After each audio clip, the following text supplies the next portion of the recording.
சற்றுமுன் வெளியான தகவல்.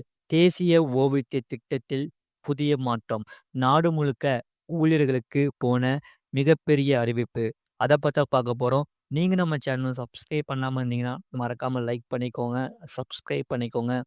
உங்க ஃப்ரெண்ட்ஸ் அண்ட் ஃபேமிலிக்கு தெரியப்படுத்தவும் ஷேர் பண்ணிக்கோங்க. தேசிய ஓய்வூதிய திட்டத்தில் அதாவது என்பிஎஸ் நிறுவனங்கள் மற்றும் ஊழியர்கள் ஓய்வூதிய நிதி மற்றும் முதலீடு திட்டங்களை தேர்ந்தெடுப்பதற்கான விதிகளை ஓய்வூதிய நிதி ஒழுங்குமுறை மற்றும் மேம்பாட்டு ஆணையம் திருத்தியுள்ளது. இது தொடர்பான சுற்றறிக்கையை பிஎஃப்ஆர்டிஏ வெளியிட்டுள்ளது. ஊழியர்களும் நிறுவனமும் இணைந்து பங்களிப்பு செய்யும் போது, நிறுவனம் அதிக பங்களிப்பை வழங்கும் போது அல்லது நிறுவனம் மட்டுமே பங்களிக்கும் போது இந்த என்பிஎஸ் ஓய்வூதிய நிதி அல்லது திட்டங்களை எவ்வாறு தேர்வு செய்ய வேண்டும் என்பதை பிஎஃப்ஆர்டிஏ தெளிவுபடுத்தியுள்ளது. ஓய்வூதிய நிதி ஒழுங்குமுறை மற்றும் மேம்பாட்டு ஆணையம் வெளியிட்ட சுற்றறிக்கையின்படி, இத்தகைய சூழ்நிலைகளை ஒட்டுமொத்த நிதியை முதலீடு செய்வதற்கான ஓய்வூதிய நிதி அல்லது திட்டங்களை தேர்ந்தெடுப்பது குறித்த முடிவு நிர்வாகத்திற்கும் ஊழியர்களுக்கும் இடையே பரஸ்பர ஒப்பந்தம் மூலம் தீர்மானிக்கப்பட வேண்டும்.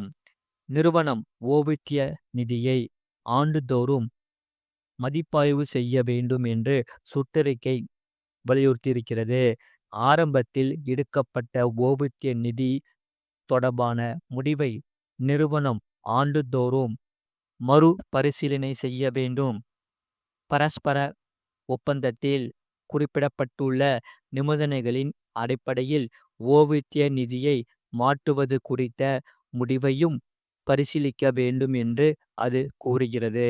அந்த வகையில் பிஎஃப்ஆர்டிஏ சுற்றறிக்கையின்படி ஓய்வூதிய நிதியின் செயல்திறன் மற்றும் ஓய்வூதிய நிதியை மாற்றுவதற்கான ஒப்பந்த பரிவர்த்தனைகளை கருத்தில் கொள்ளும் போது பரஸ்பர ஒப்பந்தம் ஓய்வூதிய சேமிப்பின் நீண்ட கால தன்மையையும் 20 முதல் 30 ஆண்டுகளுக்கும் மேலான சொத்து வகுப்புகளின் வரலாற்று செயல்திறனையும் கருத்தில் கொள்ள வேண்டும். எனவே ஊழியர்கள் ஆலோசனை மற்றும் நிதி கல்வி செயல்முறை இந்த பரஸ்பர ஒப்பந்தத்தின் முக்கிய அம்சமாக இருக்கும் என்று சுற்றறிக்கை வெளியிடப்படுகிறது. கூட்டு பங்களிப்பு திட்டத்தின் கீழ் செய்யப்படும் முதலீடு ஏற்பாட்டை தவிர நிறுவன ஊழியர்கள் அதாவது என்பிஎஸ்ஸின் கீழ் உள்ள போதுமான திட்டங்கள் அல்லது பல திட்ட கட்டமைப்பின் எம்எஸ்எஃப்பின் வழங்கப்படும் திட்டங்களுக்கு பங்களிக்க விரும்பினால் அதை தன்னார்வ முதலீட்டாக செய்யலாம் என்று சுற்றறிக்கை கூறுகிறது. ஆகையால் பிஎஃப்ஆர்டிஏ சுற்றறிக்கையின்படி பரஸ்பர ஒப்பந்தம் ஒரு ஓய்வூதிய நிதிக்குள் போதுமான திட்ட தேர்வுகளை அனுமதிக்க வேண்டும். இது வெவ்வேறு ஊழியர்களின் ஆபத்து ஏற்றுக்கொள்ளும் திறனுக்கு ஏற்றவாறு இருக்க வேண்டும் என்று சொல்லப்படுகிறது. ஆகையால் ஊழியர்கள் தங்கள் புகார்களை முதலில் நிறுவனத்தின் மனிதவள துறையிடம் அதாவது HR பதிவு செய்ய வேண்டும் என்று சுற்றறிக்கை கூறுகிறது.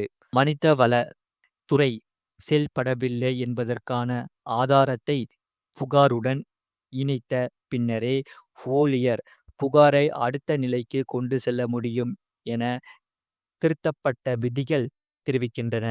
ஆகையால் எந்த ஒரு பரஸ்பர ஒப்பந்தத்தையும் குறிப்பிடாமல் ஒரு திட்டத்தில் அல்லது ஒரு ஓய்வூதிய நிதியில் முதலீடு செய்வது குறித்த முடிவை ஊழியர் முழுமையாக எடுக்கலாம் என்று நிறுவனங்கள் எந்த நேரத்திலும் தீர்மானிக்கலாம் என்று அரசு தெளிவுபடுத்துகிறது.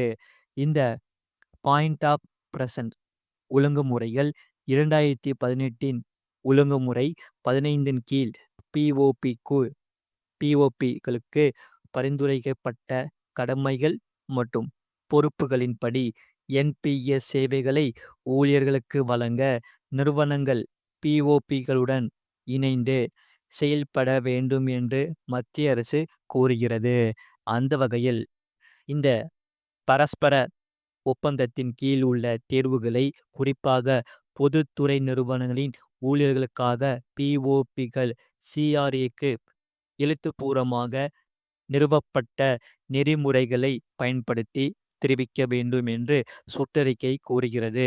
ஆகையால் இதன்படி சம்பந்தப்பட்ட அமைப்புகள் சுற்றறிக்கைகளை வெளியிட்ட பின்னரே அத்தகைய ஊழியர்கள் தகவல்களை தெரிவிக்க முடியும் என்றும் அது குறிப்பிடுகிறது.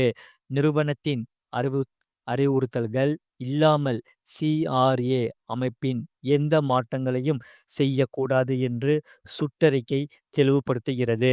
மறக்காம நீங்கள் லைக் பண்ணிக்கோங்க, சப்ஸ்கிரைப் பண்ணிக்கோங்க.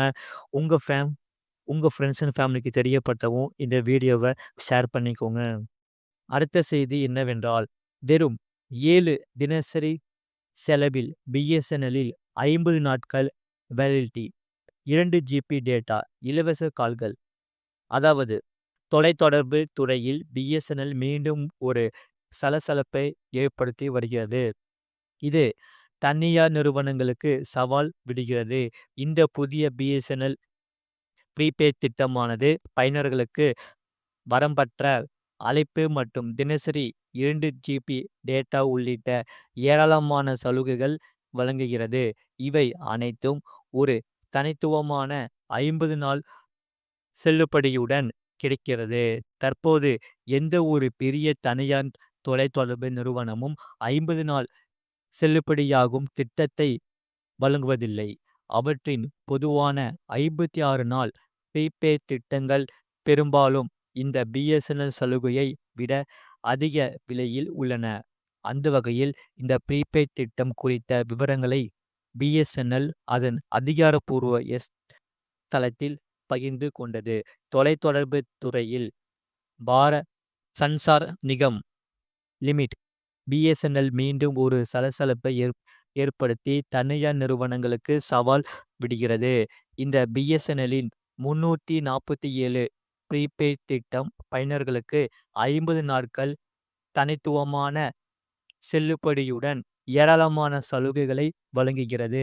இந்த திட்டத்தின் முக்கிய அம்சங்கள் என்னவென்றால், அழைப்பு சலுகை, வரம்பற்ற அழைப்பு, டேட்டா சலுகை, தினசரி 2 ஜிபி டேட்டா குறைப்பு, தினசரி வரம்புக்கு பிறகு இணைய வேகம் 40 kbps அல்லது சில இடங்களில் 80 kbps ஆக குறையும். எஸ்எம்எஸ் சலுகை, தினசரி 100 எஸ்எம்எஸ். கூடுதல் நன்மைகள், கேமிங் சர்வீஸுக்கு இலவச அணுகல், சில வட்டாரங்களில் by TV live, free national roaming. இது போன்ற செய்திகளை உடனுக்குடன் அறிந்து கொள்ள மறக்காம சேனலை சப்ஸ்கிரைப் செய்யுங்கள். மற்றவர்களுக்கு தெரியப்படுத்த ஷேர் செய்யுங்கள்.